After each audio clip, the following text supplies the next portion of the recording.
فقلت استغفروا ربكم إنه كان غفارا يرسل السماء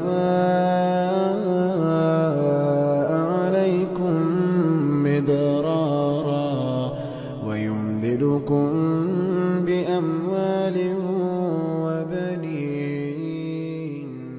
ويجعل لكم.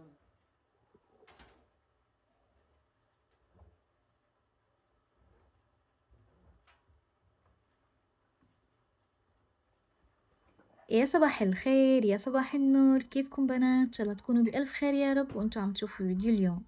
حابة أرحب بكل الصبايا اللي اشتركوا جديد بالقناة وقلكم أهلا وسهلا فيكم، نورتوا القناة وبحبكم كتير كتير.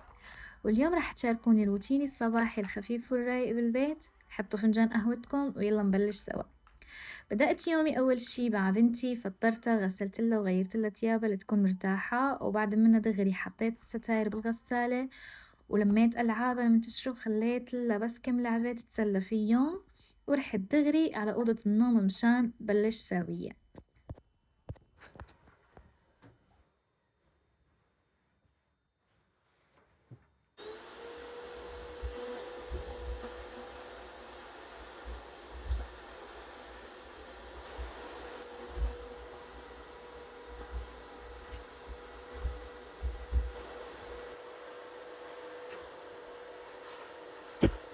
ومثل ما عم تشوفوا هون بلشت أول شي بترتيب التخت، نفضته ونضفته وكنسته بالكامل، وما نسيت كمان تخت بنتي نزلته وكنسته وعملتله ترتيبة سريعة.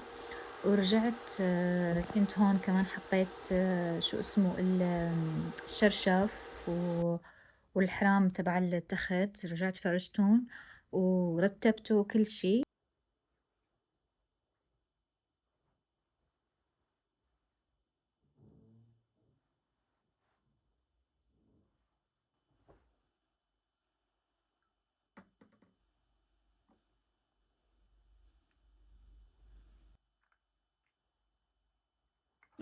وبعد ما خلصت التخوت انتقلت لطاولة المكياج وبدأت أنظفها وأمسح العطور والعلب المرتبة عليها وأرجع كل شي لمكانه.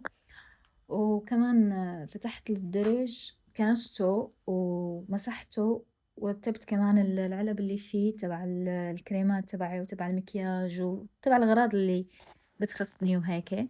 رجعت رتبتهم مثل ما كانوا بعد ما مسحتهم، وهيك الأوضة أخدت حقها بالشغل وصارت بتفتح نفس ومرتبة على الآخر.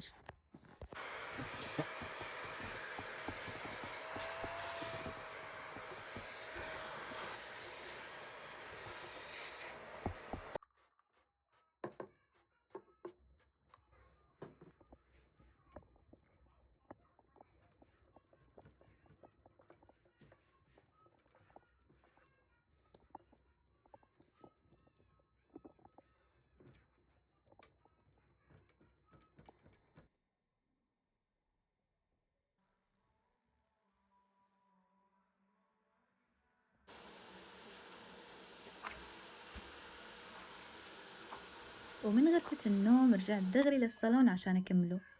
قبل منا رحت على الصالون البراني، كمان رفعت السجادات، كنست الأرض على السريع ومسحت الأرض ومسحت الطاولات وكل شي. وبعد منا جيت على الصالون هون، رفعت السجادة لأنه بدي أغيرها، هاي سجادة تقيلة بدي أغيرها بسجادة خفيفة.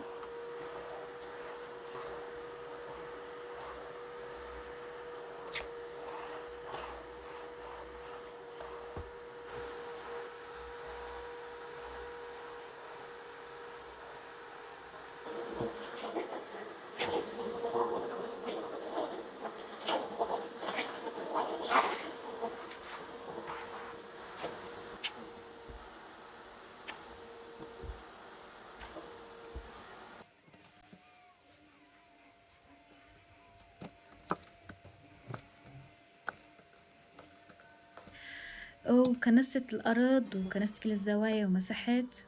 ورجعت ضبضبت الكنبايات، لملمتهم وضبيت المخدات وحدة وحدة، كنست الكنبايات، يعني كل شي.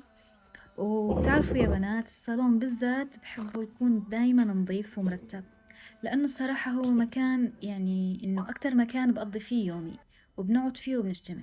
فبحب عيني دايما تشوفه نظيف ومريح للنفسية عشان طاقتنا تضل حلوة طول النهار. تظبيط هاللقطات والترتيب بياخد وقت وجهد، بس النتيجة بالآخر لما تشوفي كل شي رجع لمكانه والبيت صار يفتح النفس بتهون كل التعب.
المهم بعد ما خلصت الصالون والبيت صار تمام، رحت دغري سويت لمير لأكلة وطعميتها، والحمد لله شبعت وصار مزاجها روقان.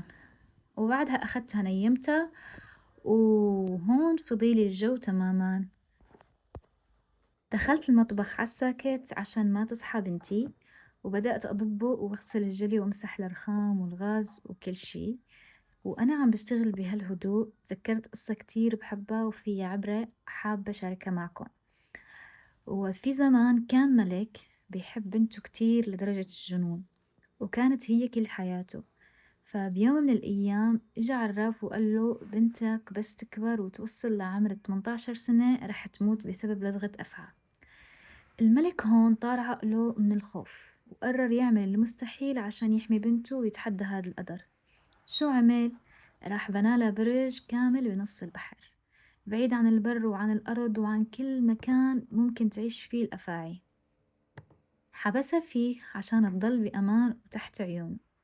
ومرت الأيام وسنة ورا سنة والبنت كبرت وصار عمرها 18 سنة، والملك عايش برعب. وبيوم عيد ميلادها ال18 الملك من كتر فرحته فيها إنه حماها ونجت حب يبعتلها هدية مميزة، فبعتلها سلة مليانة فواكه وعنب مشكل. لكن الصدمة وين؟ إنه بين حبات العنب كانت متخبية أفعى صغيرة بدون ما حدا ينتبه إلها. ولما فتحت البنت السلة لدغتها الأفعى وماتت بالبرج المعزول بنص البحر. العبرة هون يا بنات من القصة إنه قد ما خفنا وقد ما حاولنا نهرب من المكتوب أو نتحكم بكل تفاصيله ونقفل الأبواب، اللي كاتبه رب العالمين هو اللي بيصير. الخوف الزايد ما بيمنع القدر، بس بيحرمنا نعيش اللحظة بأمان. لازم نعمل اللي علينا ونترك الباقي لرب العالمين ونسلم أمرنا إله براحة بال. وعلى فكرة هاي القصة الأسطورية لبرج الفتاة اللي موجود هون عنا باسطنبول، كل ما بشوفه بنص البحر بتذكر هاي العبرة. وهيك بكون خلصت المطبخ بالكامل وخليته بيلمع لمع. وهون بعلن انتهاء هالفيديو المنحوس اللي ما كان بده يخلص أبدا. فحطيت فنجان قهوتي وقعدت اتفرج على مسلسلي على رواق وهدوء. وصحيح يا بنات وانا عم اشرب قهوتي حابة لكم انه بالفيديوهات الجاية ان شاء الله رح نصير ندردش سوا ونحكي قصة جديدة ومتنوعة بكل فيديو. فاذا بتحبوا هذا النوع من الفيديوهات والقصص الممتعة اللي فيها عبرة اكتبوا لي تحت بالكومنتات وفعلوا الجرس عشان ما يروح عليكم شيء.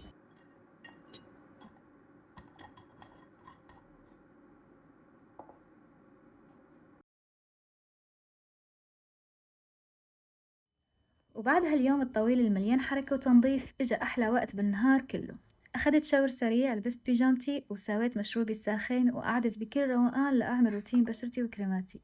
بتعرفوا يا بنات هاد الوقت بالليل مستحيل أفرط فيه، بحسه المكافأة بعد تعب النهار كله. شاركوني تحت بالكومنتات شو هو المنتج أو السيروم اللي صار أساسي بروتينكم الليلي وما بتستغنوا عنه أبدا. خلونا نتبادل خبراتنا بالتعليقات ونستفاد من بعض. وعلى سيرة هاي الكريمات والمنتجات صورت لكم فيديو كامل لحاله عن مشترياتي الجديدة ومن وين اشتريته، وراح ينزل إن شاء الله قريبا.